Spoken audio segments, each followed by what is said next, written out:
A delegation from the West African regional bloc known as ECOWAS arrived in Guinea-Bissau on Monday for mediation talks with the leaders of a coup over the complete restoration of constitutional order. They say the ECOWAS mission is led by its chairman and the president of Sierra Leone, Julius Maada.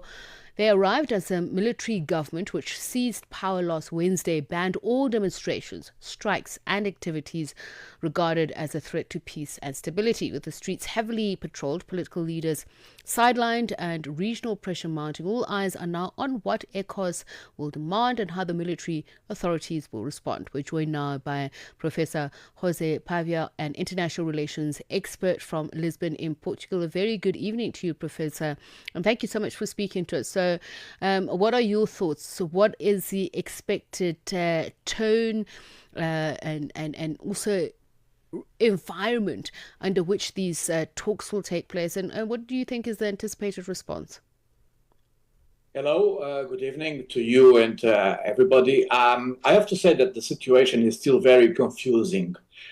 We still don't know yet if it's what's going on down there in Guinea-Bissau. Some people say that it was a coup d'etat, a military coup d'etat, but there are some, okay, we can say some rumors here in Lisbon and elsewhere that say that it is a auto coup, meaning that the president Sissoko Embalo was behind this coup. And that's why he fled to Senegal. But then when he was in Senegal, he was accused by the prime minister of Senegal of being behind the coup. And then he fled again to the Republic of Congo, to Congo-Brazzaville. So we still don't know exactly what's going on down there. All this thing happened during the electoral process. And when they were counting the votes, they realized that the incumbent president, Sissoko, is about to lose the elections. So that is the explanation why it just interrupted the electoral process. And this is the explanation for the coup d'etat. This is we can say that this is a kind of a conspiracy theory, but this is the rumor here in Lisbon. And now what's going on with the ECOWAS? ECOWAS is the regional body, but I have to tell you that I'm very pessimistic about the role of ECOWAS because in similar cases, in previous cases, like this one in Guinea-Bissau, and I'm talking about Mali, for instance, or Burkina Faso, or Niger, all of them, they have also military coup d'etats, and ECOWAS was unable to do anything. Furthermore, those three states that I just mentioned, they just left ECOWAS and they form a brand new regional bloc, which they call the Sahel, the Alliance of the Sahel States. So as you can see, ECOWAS was totally ineffective in doing something regarding these previous cases. So I'm very pessimistic that they can do better right now. Given what you've just mentioned and the criticism against ECOWAS with regards to its failure to intervene effectively in the three Sahel countries that you mentioned and their exit from ECOWAS and its leadership broadly being questioned, is this perhaps an attempt to recover its legitimacy and its pedigree in the eyes of other regional bodies and its stranglehold on being able to hold countries that are not submitting to the rule of law to account? Yes, the very principle of ECOWAS, it is the rule of law, it is the democratic process. But I have to tell you that there are several of their member states, not only these three that I just mentioned, but even others like Guinea-Conakry, for instance, also another example of a coup d'etat down there.